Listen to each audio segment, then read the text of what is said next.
नमस्कार दोस्तों, मैं हूं परविंदर सैनी। दोस्तों, आज हमारे साथ एक ऐसे समाज सेवी हैं जिन्होंने लंबे समय तक जो लगातार समाज के साथ जुड़े रहे हैं और आज भी वो लोगों की सेवा कर रहे हैं। हमारे साथ है डॉक्टर ओमवीर राठी, हमारे साथ है। डॉक्टर साहब, आपका स्वागत है। आप सभी का धन्यवाद और आपके चैनल के माध्यम से मैं सभी आपके दर्शकों को नमस्कार करता हूं। नए साल की हार्दिक शुभकामनाएं पेश करता हूं। डॉक्टर साहब, आपका तकरीबन 35 साल का जो है आपकी सेवा रही है सरकार के अंदर आपने, और उस दौरान कोई छुट्टी भी नहीं ली, तो आपके अंदर ये ऐसी भावना कहां से आई? क्योंकि अक्सर हम देखते हैं कि लोग सोचते हैं कि भी छुट्टियां हैं, एंजॉय करें, कहीं बाहर जाएं घूमने के लिए। सैनी साहब, हमारा जो एक छोटा है, मैं पहले हमारा पारिवारिक इतिहास बताता हूं।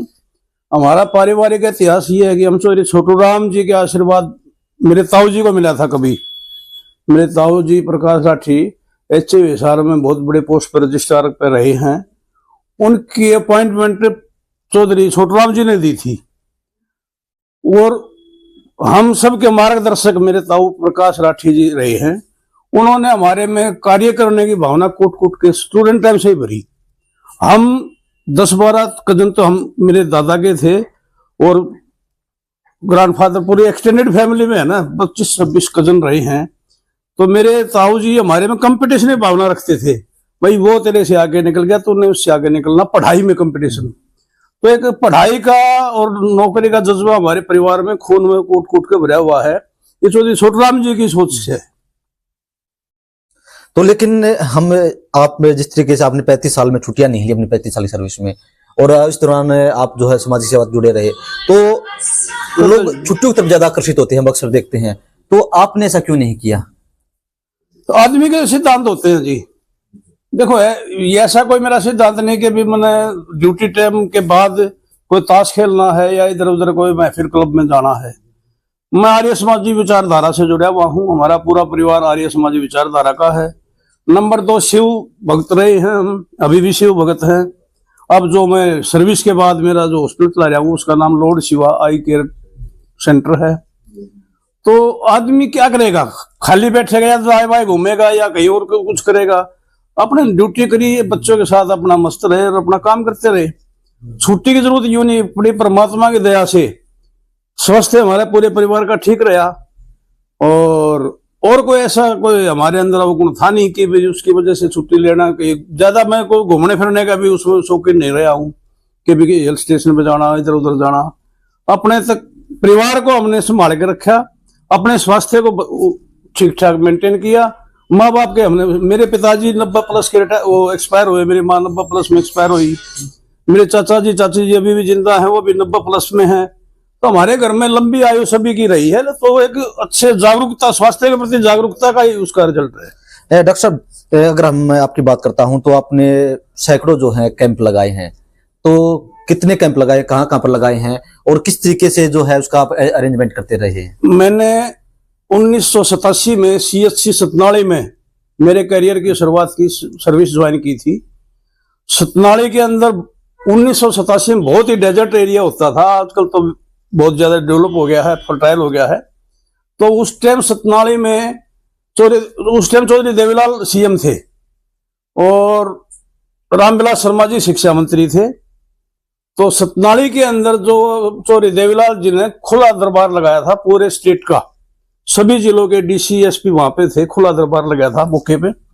उस खुले दरबार का उत्तराधिकारी उत्तरदायित्व तो मेरे को दिया था स्वास्थ्य विभाग का, डायरेक्टर जनरल हेल्थ ने, कि आपने इसको ऑर्गेनाइज करवाना है। वो मेरा एक जिंदगी का सबसे बड़ा टास्क था।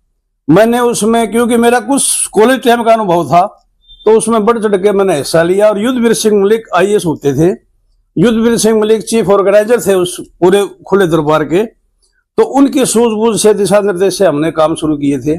सबसे पहला मेरा जिंदगी का सर्विस में आने के बाद का कैंप सतनाली का रहा था, जिसमें उस टाइम पे 800 के आसपास मरीजों को देखा गया था और उनमें लगभग 100 के आसपास मरीजों की आंखों का ऑपरेशन, पहले लेंस नेट लगते थे, आंखों का ऑपरेशन सतनाली CHC में हुआ था 1987 में। जो PGI रोहतक की टीम वहां पर जाकर के ऑपरेट किया था। उससे पहले डॉक्टर IPS परमार हमारे आई के हेड रहे हैं, जो PGI रोहतक में थे, जिनका समर गोपालपुर गांव रहा है। और डॉक्टर आईपीएस परमार को हम आंखों का भगवान मानते हैं। यदि कोई उनके बारे में जानता है, बहुत ईमानदार आदमी, बहुत सिखाने वाले आदमी स्टूडेंट को। डॉक्टर आईपीएस परमार के स्टूडेंट रहे थे डॉक्टर चांद सिंह ढुल, जो मेरे भी गुरु हैं। उनके बाद डॉक्टर चांद सिंह ढुल ने हमारे को काफी सिखाया। तो एक ये मेरे सौभाग्य था कि मेरे ऐसे गुरु मेरे को मिले और मैं काम करता गया। आपने अब तक कितने कैंप लगा चुके हैं? जब मैं सीएचसी गोपीबाड़ा में था, डॉक्टर रमेश धनखड़ हमारे एमओ और एसएमओ होते थे। एक टीम बनानी पड़ती है आई कैंप के लिए, तो हमने इकट्ठी टीम बनाई थी। ओपीडी भी करनी, दोपहर तक ओपीडी, दोपहर बाद ओटी करना। तो हमने 365 आई कैंप एक साल में, फ्लड आई थी 95 में, फ्लड के बाद की बातें हैं ये, उस टाइम हमने लगाए पूरे जिला भिवानी में। उसके बाद रूटीन में लगभग ये मान के चलिए साल में 4-5 कैंप रूटीन में हम हर गांव वाइज लगाते थे। जो पीछे इधर कादमा में, झोझू में, गोपी में, हर जगह। उसके बाद मेरी पोस्टिंग आई सीएचसी डीगल में सन 2001 में। डीगल में आने के बाद डीगल में, बेरी में, आसपास के गांव में हमने कैंप लगाए। 2001 में लगभग 10-12 आई कैंप लगाए। उसके बाद हर महीने 10-12 आई कैंप का सिलसिला मेरा आज तक कंटिन्यू है। आफ्टर माय रिटायरमेंट अभी भी मैं कैंप लगाता हूँ। तो डॉक्टर साहब, जिस तरीके से आपने बताया कि आप समाज सेवा के साथ में लगातार जुड़े रहे हैं और आप 2022 में जो है सेवा से रिटायरमेंट भी हो गए, अब आपका अपना खुद का हॉस्पिटल चला रहे हैं। तो क्या जब आप कैंप लगाते हैं, क्या उसमें सहयोग, किसी का सहयोग लेते हैं, या आप जो सारी जो पैसे हैं वो आप खुद अपने खर्च करते हैं अपने पास से? यह एक सहयोग की बात यह है जी, आई कैंप में सहयोग 2-3 तरह का होता है। मैंने कैंप में सहयोग समाज का लिया है। समाज का सहयोग लिया है पब्लिसिटी के लिए, सामाजिक ताना बाना बनाने के लिए कि गांव में कैंप लगेगा। पहले जो 100 ऑपरेशन होते थे तो बेड तो इतने होते नहीं थे धर्मशाला में या किसी चौपाल में, स्कूल में। तो गांव के पंचायतों का भी हमने सहयोग लिया कि गांव के अंदर से चारपाई इकट्ठे करते थे। जैसे शादियों में बारात के लिए चारपाई इकट्ठे होते हैं, तो हम जब पहले कैंप लगाते थे ऐसे चारपाई भी इकट्ठे होते थे, बिस्तर इकट्ठा होता था।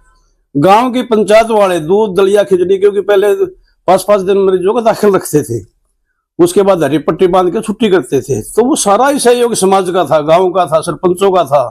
और कुछ युवा मंडल होते हैं अलग अलग, कोई युवा मंडल है, कोई किसान मोर्चा है, कुछ जो रूलिंग पार्टी के भी कार्यकर्ता होते हैं, उन सभी का सहयोग मेरे को मिला। आर्थिक सहयोग मैंने किसी से नहीं लिया। डॉक्टर साहब, एक चीज है, आपने कि लंबी समय तक आपने जो है सेवा की लोगों की, और अभी आप कर रहे हैं, तो अक्सर में देखने में आता है कि जो डॉक्टर होते हैं सरकारी अस्पतालों में, वो लेट से हॉस्पिटल जाते हैं, मरीजों की अनदेखी करते हैं, मरीजों के साथ ठीक से व्यवहार नहीं करते। तो आप उन डॉक्टरों के लिए क्या कहना चाहोगे? देखिए जी, मैंने 35 साल की सर्विस में आदमी के 2 तरह के दोस्त होते हैं जी। जैसी उसकी संगत होती है ऐसे दोस्त मिलते हैं। यदि मैं काम करने वाला हूं, मेरा दोस्त नेचुरली काम करने वाला मिलेगा, मेरा अधिकारी काम करने वाला मिलेगा। मेरे को किस्मत से स्टूडेंट टाइम से, मेरे को जी डॉक्टर परमार के टाइम से लेकर के जब मैं रिटायर हुआ, जब तक सारे अच्छे अधिकारी मिले, सारे मेरे अच्छे दोस्त मिले। ये आदमी की मानसिकता होती है कि भी कोई काम करता है, कोई नहीं करता है, कोई इग्नोर कर देता है। लेकिन फिर भी लगभग डॉक्टर समाज ऐसा नहीं है। थोड़ा बहुत लेट हो जाना स्वाभाविक, आदमी की मजबूरी होती है, कोई बाहर से आता है, कोई किसी की भारी बीमारी है, लेडीज अभी उनकी छुट्टियां होती है, चाइल्ड केयर लीव होती है, वो होती है। मरीज सोचता है कि एक मैडम मान लो छुट्टी पे है 2 महीने, वो फिर दोबारा लीव एक्सटेंड कर दी। मरीज सोचता है कि अब्सेंट है जबकि वो लीव पे है। तो मैं इस धारणा के हक में नहीं हूँ, डॉक्टर काम करते हैं। तो चलिए, कहीं ना कहीं जो डॉक्टर है साहब हैं, उनका साफ तौर से यही कहना है कि डॉक्टर जो अच्छे काम कर रहे हैं और वो भी लगातार समाज सेवा के साथ जुड़े रहे हैं। उन्होंने भी जो सैकड़ों है वो कैंप लगाए हैं ताकि वो जनता की अधिक से अधिक सेवा कर सके। डॉक्टर साहब, हमारे साथ बातचीत करने के लिए आपका बहुत बहुत धन्यवाद। धन्यवाद।